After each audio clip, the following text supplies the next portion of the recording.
Hello, I'm Dale from Dale's Rock Interviews and Metalliville online magazine, and I'm joined by Paul McCoy from 12 Stones. How are you? I'm doing great, man. Just been busy working on new music and stuff, so it's been a good little couple months here. Well, that's what I like to hear. People being busy releasing music. You've got a new single out. I'm not talking about your new single. I'm talking about your last new single, Golden Child, is it? Yeah, just the little logo for it right over here. But yeah, Golden Child Golden came Child. out. Yeah, it came out last month, I believe, and really happy with how it's all turning out. We got a lot of new stuff in the works, and I'm really excited about it. Excellent. And that's produced by Judge and Jury, who I'm hearing a lot about at the minute. They're just fantastic to work with. It's Howard Benson, the legendary producer. And Neil from 3 Days Grace. They have a record label called Judge and Jury, and they've been fantastic to work with. I got to go record my vocals on the two new songs at Howard's house in his home studio, and that's a really, really cool experience. Must be nice to have a home studio. Yeah, especially if you're Howard Benson. I'm sure it's definitely not like my home studio. So. No. But I've seen them linked with a lot of bands, including a couple that I've interviewed, like Alien Ant Farm and Lyric Noel. And Lyric Noel, she features on your new single, which I believe is dropping tomorrow. Yeah, tomorrow we're super excited. Yeah, she was fantastic. She we worked alongside her.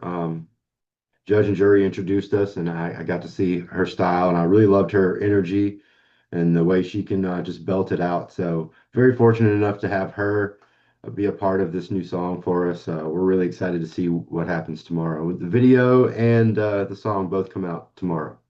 Yeah. Tomorrow, so I don't even know what day I'm on. So tomorrow is the 24th of March. Yeah. That'll be out on all streaming platforms, I believe. Yep. Everywhere you can stream music, you'll be able to check it out. Excellent. And the video obviously will be on YouTube. But it's a re-release, isn't it? Didn't you have it back in 2006 on which album were it on? It was on the Anthem for the Underdog record. That's the one. I've got it right there. I cannot read my writing, but we'll ignore that. No worries, man. Yeah, this is actually we haven't even to this point we haven't even said the song at all. So it's kind of a cool thing to be able to release a song because a lot of people are just talking about it anyway, and we Yeah. haven't said specifically what song it is yet. It was just weird to me being that it comes out tomorrow and I haven't even been able to say the title of it. But it is a reworked version of one of our older songs, and I think it's as relevant today as it's ever been. And a lot of people randomly just message me or leave posts on our pages talking about this song in particular and how much impact it's had on them. So I'm excited to see what the updated version does for everybody.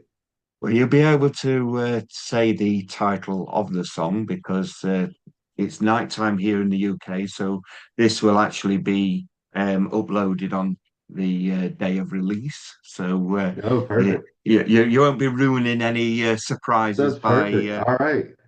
World's So Cold, it's one of my favorite songs we've ever done.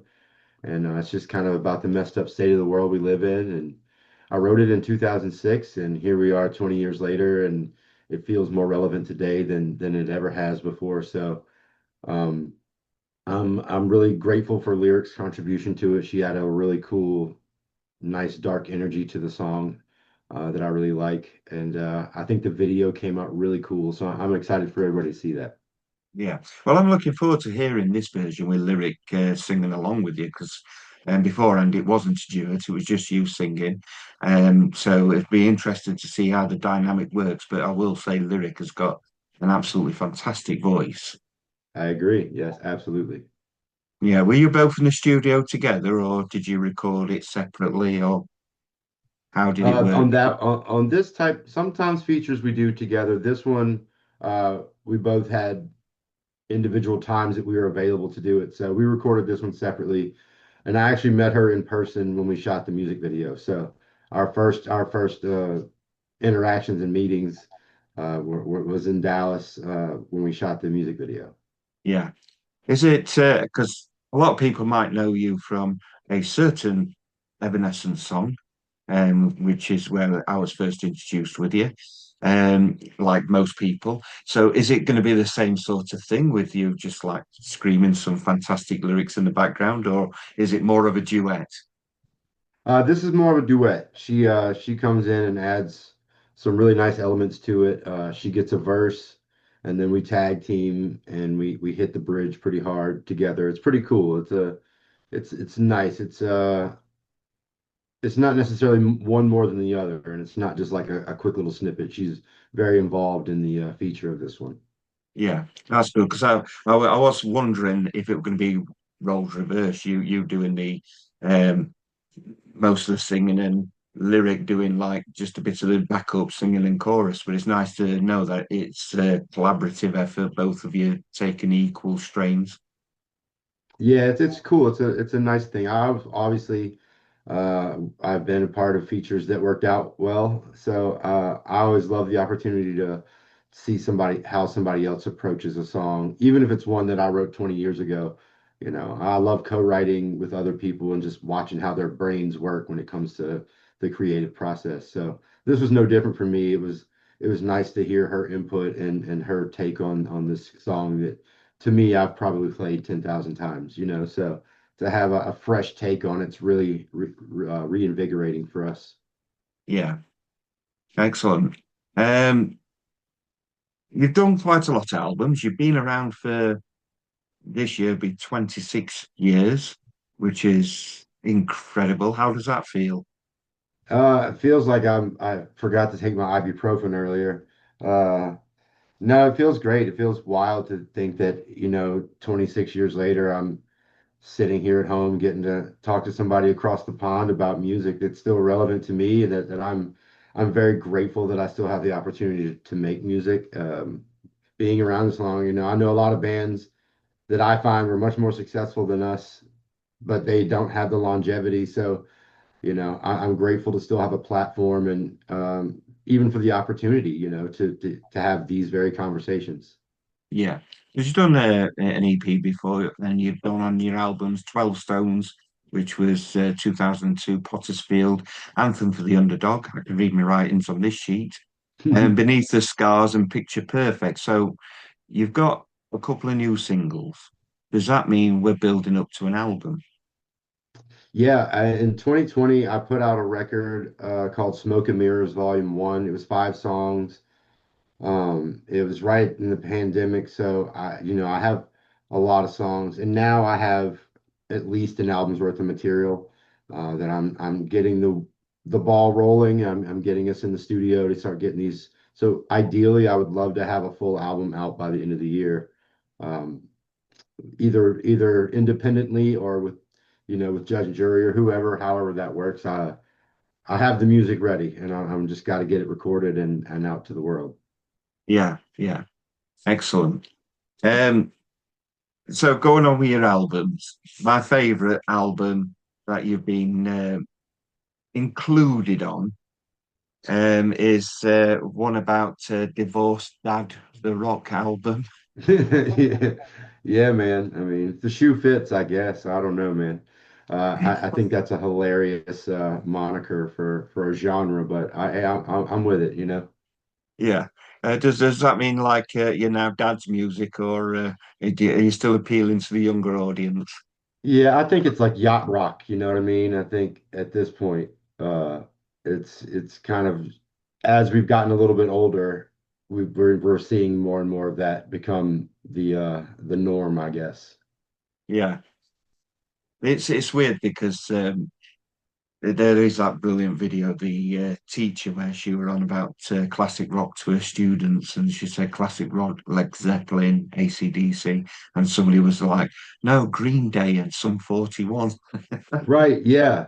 I'm telling you, it's wild to think that bands from our era are falling into those subgenre, those categories and stuff like that. So, Yeah, um, hey, my era is still. AC/DC and Led Zeppelin because I'm quite old, but No, man. I mean, I love it. I'm getting it myself. I feel like I'm 90, just from all the years of being on the road and living off of truck stop food. yeah. How old are you now? I'm 44. Oh, you've got it all to come. I'm now 53. I'll be 54 this year. And trust me, you know nothing till you get to 50. Fair, fair. I'm happy with where I'm at. Excellent. I mean, back when I was your age, I used to have hair. Now you've got that wonderful mohawk going on, and I've got an inverted version, Hey, you but know what? Sharing is caring. You know what I mean? We make one good solid head of hair for sure. yeah. Good news is that your music is appealing to the younger audience as well, because um, my stepson, he's discovering all this sort of music, and he discovered Green Day and Sum 41, and then I gave him your music, and he's not stopped listening to it, and he's discovering your back catalogue. So, and he's 15-year-old, so you are getting new fans. And how does that feel that you're still finding new fans and they're still coming through? I love it. It's great. I'm grateful for the old fans that have been around with us for a quarter century, and I'm very even more grateful for the ones that are just now discovering us and checking us out and coming to see what it's about. We take a lot of pride in our live performances, and we really try to put all of our energy and effort out there. We try to have a positive message in a not so positive world sometimes, and so it's just still really it makes me feel. A sense of value to have people come up and talk about what our songs have meant to them and stuff. So it definitely keeps me moving. Yeah. Who were your sort of influences? What did you listen to growing up to get you to this point? Yeah, for me, I grew up listening when I was very young. I lived in Mississippi and they had country music on everything. So I learned the sense of melody from like 80s, 1980s country music. And then I moved to Louisiana, and a buddy of mine showed me alternative and hard rock. So, then it was Pantera, Alice in Chains, Silverchair was a huge influence on me. The whole grunge era kind of reshaped my vision for music. Yeah. Well, you've got some cool merch in the back behind you there. One of my favorite bits of your merch that you do is your handwritten lyrics. Yeah. Now, that must be laborious. You know what? It's a labor of love. I can say that. I enjoy it because I make sure that I personalize each one, whoever orders them, however they like, and I have a pretty good system going here in my little home studio. I've got all the tools set up and ready to go. So once the orders come in, I try to get to them as fast as possible so they don't stack up on me, because I really try to take a lot of time and effort on each one. Yeah, that's incredible. That must take quite a lot of hard work. And we collect set lists. We love set lists, and handwritten ones are always the better ones than the printed out ones. Yeah, so I don't know if you can see it, but Oh yeah, yeah, I can see that. Arms of a Stranger. yeah, so this is one that's getting ready to get mailed out.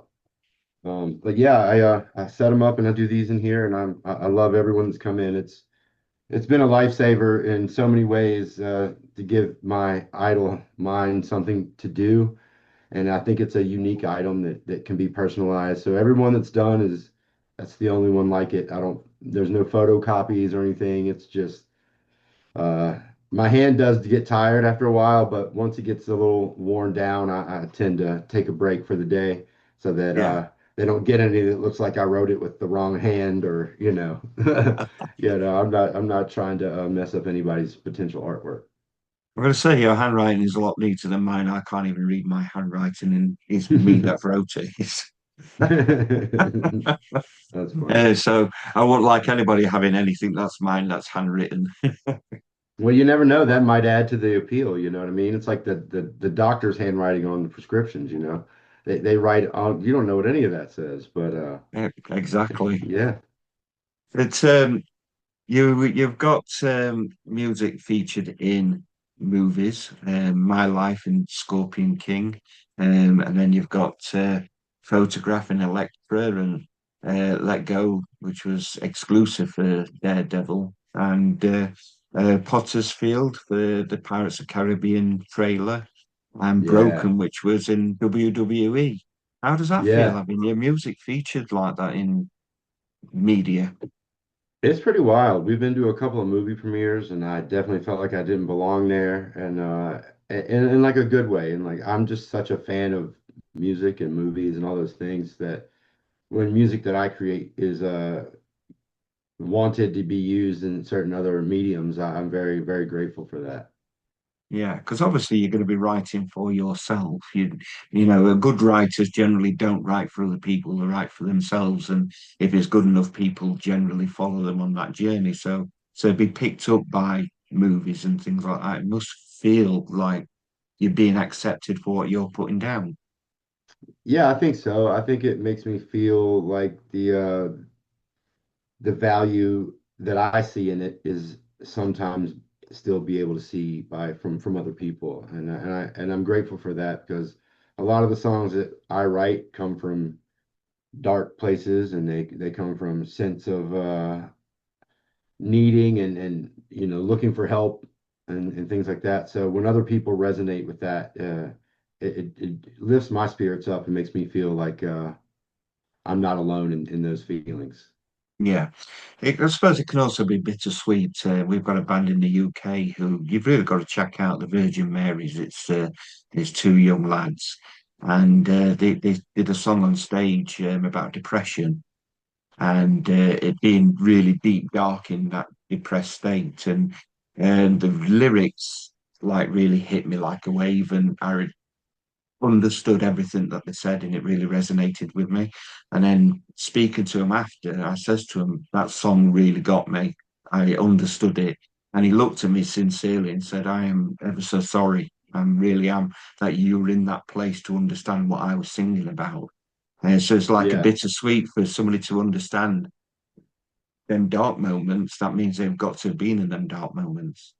yeah. I mean, I think that what most people overlook is that they feel that their problems are unique. They feel that their feelings are unique. And it's not to say that you as a human aren't unique, but I think we all go through very similar ranges of emotions. Some of us obviously have a deeper vault to dig through in life, but I do believe that we all have these feelings of being alone or just sadness. We realize that none of us know anything, and I think it's like the blind leading the blind in every aspect. You know what I mean? It's like I wish that there was an answer for every question of like that plagues human beings, but I just think nobody knows anything. So I think if we can offer a little bit of positive, just a glimmer of hope in somebody's day, then I feel that that's what we're here to do.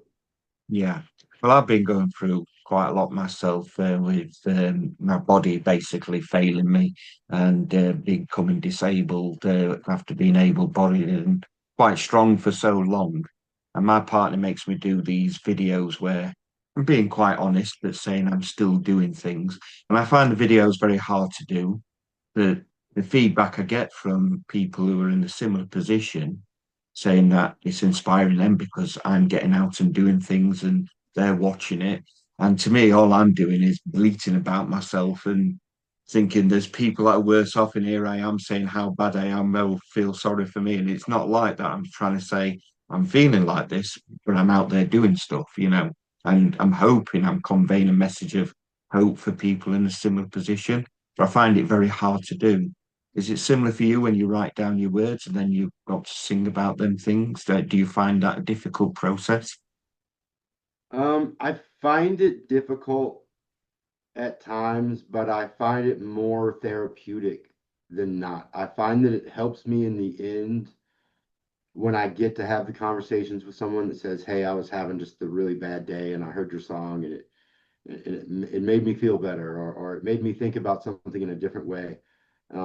Just those little conversations make it all worth it for me. So while I understand that it's really difficult to bear, to tear down the walls and let people see who you really are, and become vulnerable in a room full of strangers.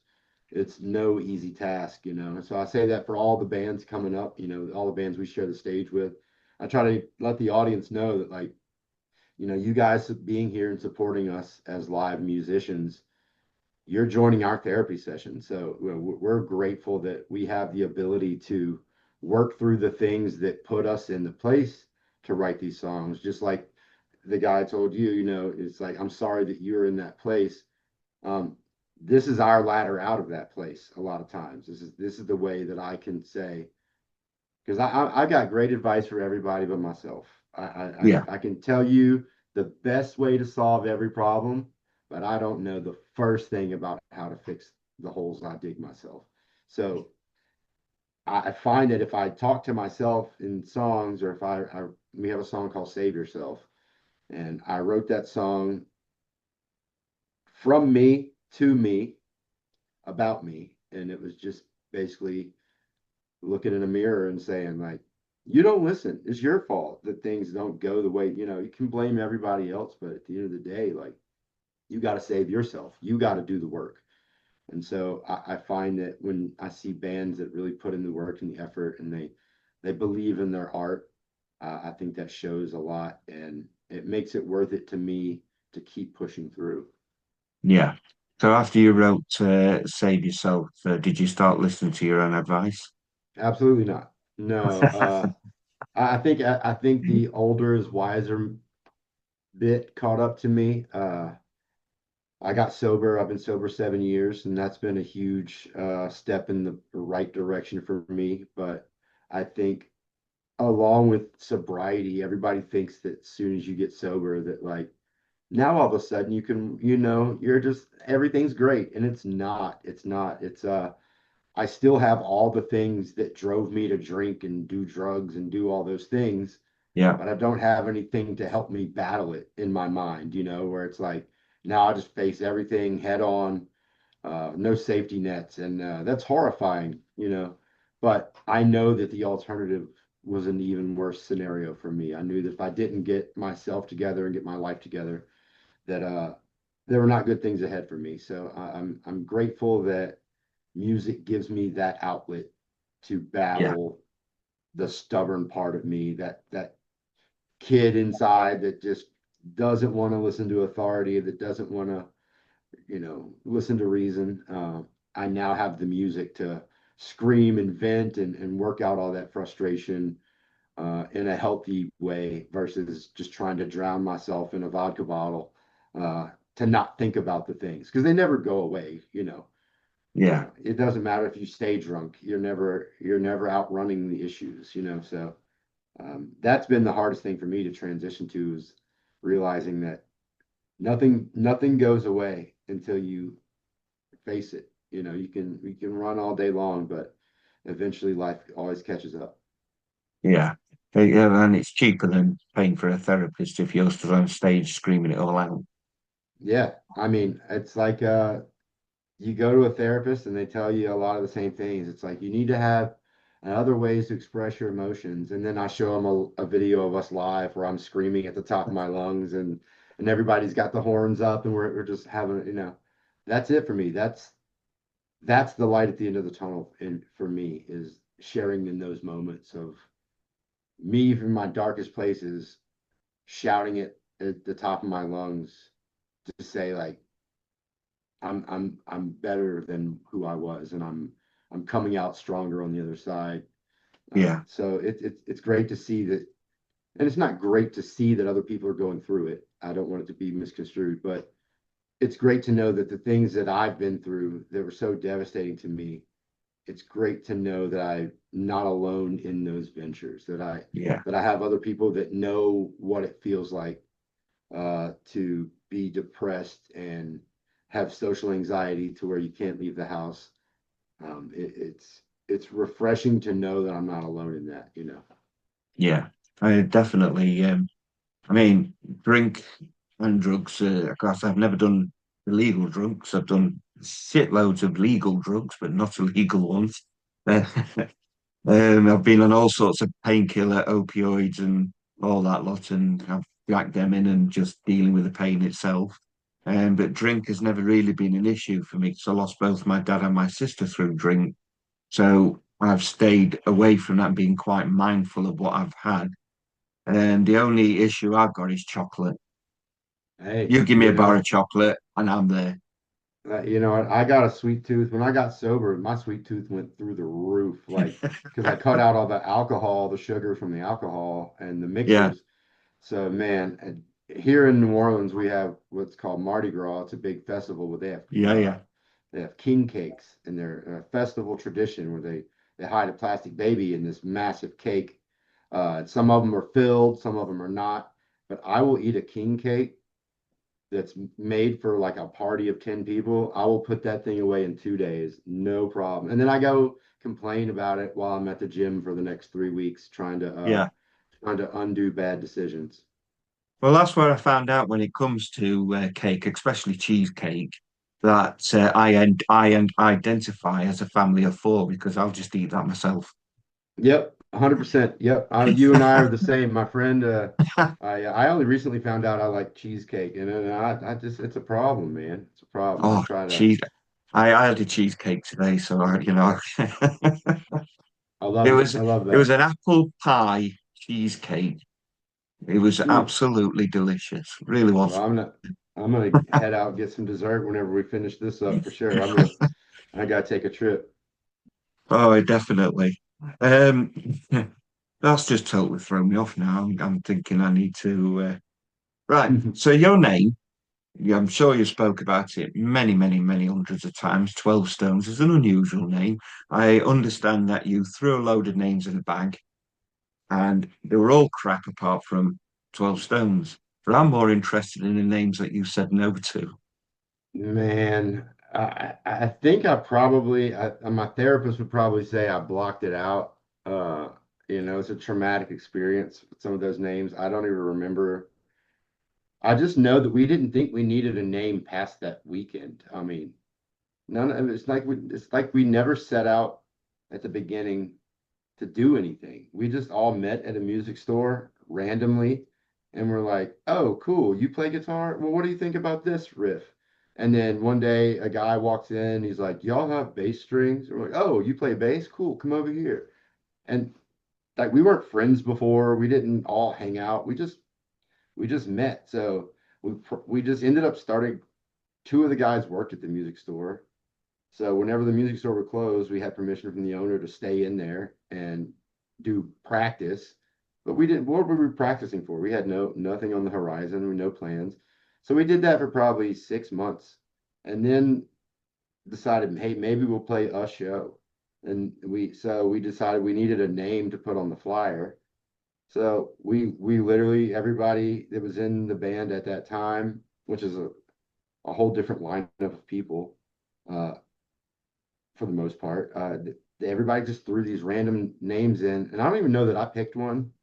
I can't remember. And we picked 12 Stones out, and we were like, okay, it's that'll do. And we just went with it, and then it's just turned into this crazy phenomenon. It's like we're a Christian band because our name comes from the Old Testament of the Bible. I'm like, yes, it does. But it came from my hat in the music store is the real reason we're called 12 Stones.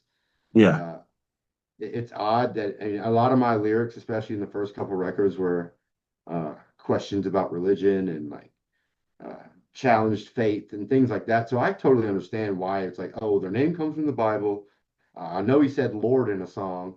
You know what I'm saying? So like immediately it was like 12 Stones is this Christian band. And I was like, oh, well, no, okay, well, no, but so we kind of get stuck in this place where it's like, well, we're just a band though. Like, we're not gonna do the come down the aisle and raise hands at our show.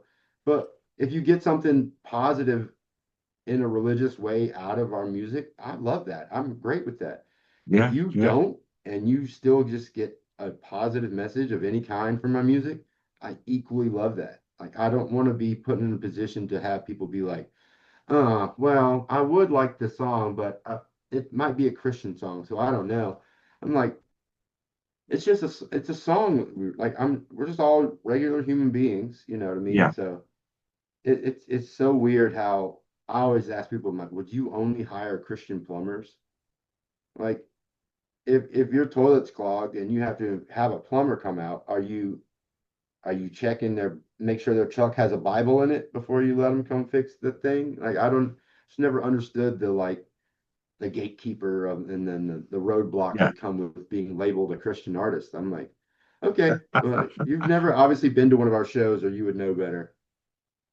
Yeah. So let me just update my notes. You're not like Striper, Skillet, or POD, not a Christian band. You know what? And I love all of those bands. I do. I grew up Oh, listening to Petra and like old yeah. school Christian rock. Yeah. I'm no shame in my game, and I'm not trying to throw Skillet. shade. I love Skillet. I think they're great. Skillet's I think they're, fantastic. We yeah, did a tour with them in like 2006 or so, I want to say, called the C Spot Rock Tour. And yeah, it was awesome. They have always written stellar songs. Their live performances are really really great, and they're doing what they think they need to do for the world, and I'm here for it. I'm happy to see yeah. them doing it.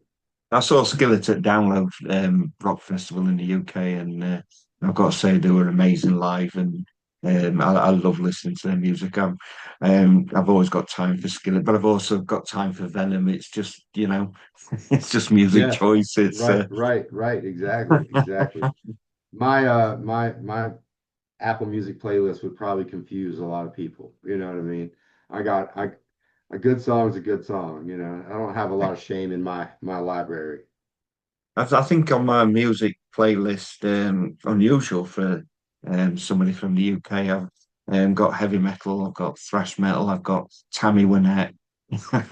Nice, nice. See, we're cut from the same cloth, my friend, for sure. Exactly. So in the background, as I mentioned, you've got your merchandise and you've got your handwritten lyrics. Where can we purchase these wonderful items from? Everything can be purchased at 12stones.com, just 12stones dot com.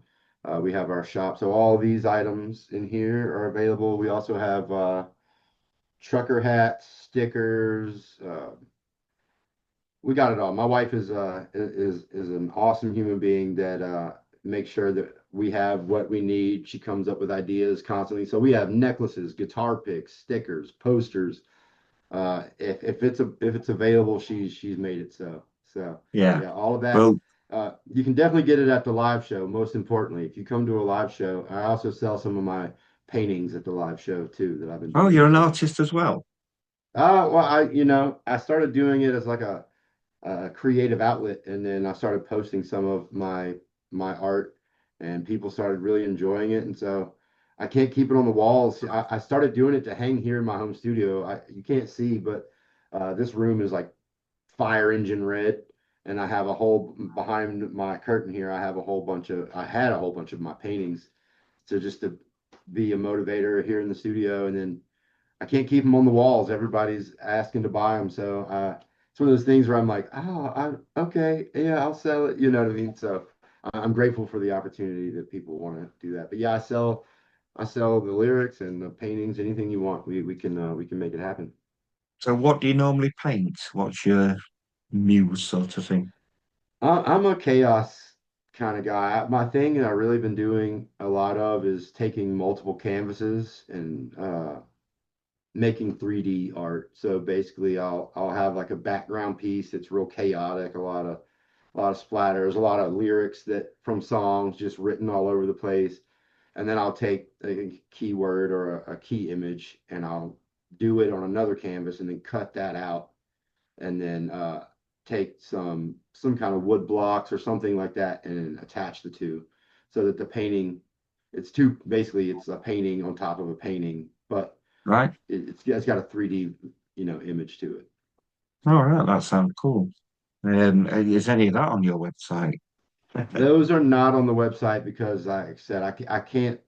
They sell before I can list them. It seems it's like Yeah, I usually just bring a box of what I have to the shows, and I had a really cool experience recently where a girl ended up buying three different paintings.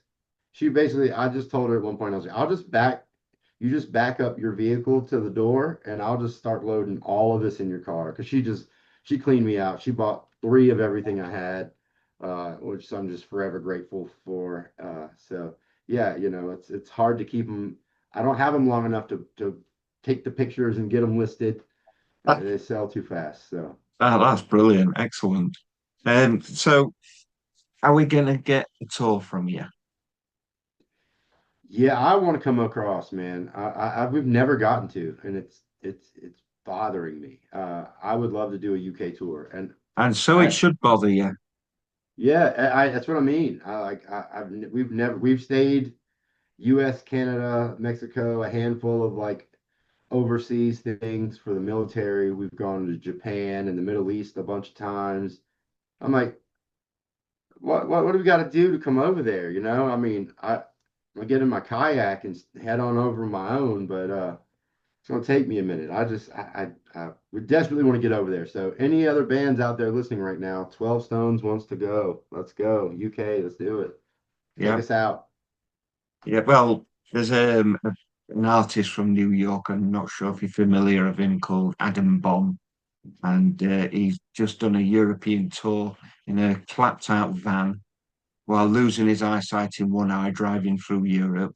And one of my photos he printed on a t-shirt and he used that to finance his tour through Europe. And he's back in New York now. So if Adam Bomb can do it in a clapped out van, Yeah, I got a van, I got a trailer. We're just gonna have to put it on a ferry or a cargo ship or something and just make the way over there. So I bring my yeah. puppies with me too. I got two dogs and they travel on tour with me too. My wife and my dogs and the band. We all jump in the van and make it happen. Well, we've got a local band called Rat Race. Bit of name dropping. They're on all socials like yourself. And they started out as a cover band doing, the usual Green Day and Wheatus and stuff like that. But they've started writing their own material and they've got enough for an EP and possibly for a future album. And they've given me a question to ask you. All Um, right. Writing and releasing music in the beginning in the 2000s to writing and releasing music now, how different is it with the promotions and trying to get yourself heard?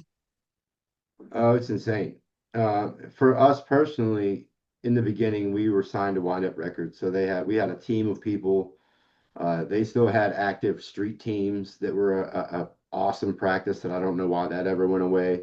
There was like your fans, you'd send them like we sent ours stickers and beanies and things like that, and they would go out and spread the word and promote and tell all their friends, and it was a word of mouth kind of thing. And Yeah, now, because I think technologically we're so much farther advanced in the last 20 years that everybody's accessible and and you have to be able to grab someone's attention in half a second before they just power scroll past you on all the apps and all the things. yeah, So I'm old school in the sense that I like to go on stage, plug in the guitar and just do the thing. You know what I mean? I don't So for me, learning how to navigate social media and uh, doing content and things like that. It's never been something that I've been used to. So it's definitely a hard transition to know that in the old days we would release a full album and we believed in every song on that album. And yeah, now it's like, no, just release singles. It's really all people are doing. You just constantly dropping one single after the next. And I'm like, okay, but I have a whole album's worth of material. Like, what if we just, slowly put some singles out, but they all are on this record, and so it's yeah. just still a lot of learning for me in the ways of trying to properly promote in the modern age. Yeah, I'm finding that now that nobody seems to have time to listen to an album like how we did. We'd listen, read the lyric sheet, and just over listen and over listen that same album. But now it is more of a drip feed of singles every month and promoting that single. And I'm hoping that albums get the love that they deserve because there's nothing better than listening to a good concept album or just banging out 8 songs, 10 songs, and putting the needle on the record and listening to it. But I'm old school. What can I say? Yeah, no, that's a thing that I don't think we'll ever lose. I hope is that the human element of the art form, and it's just being able to dive back in and actually feel the emotion of whatever artist that you're listening to. I know whenever, even still, whenever when we hit the stage and I'm able to like sing songs that I wrote 25 years ago, I still feel as passionately now about those lyrics as I did the day I was in the place that we wrote them. So Yeah, that's cool. But we've not experienced that in the UK because you just don't want to come here. I know, right? I've been boycotting the USA.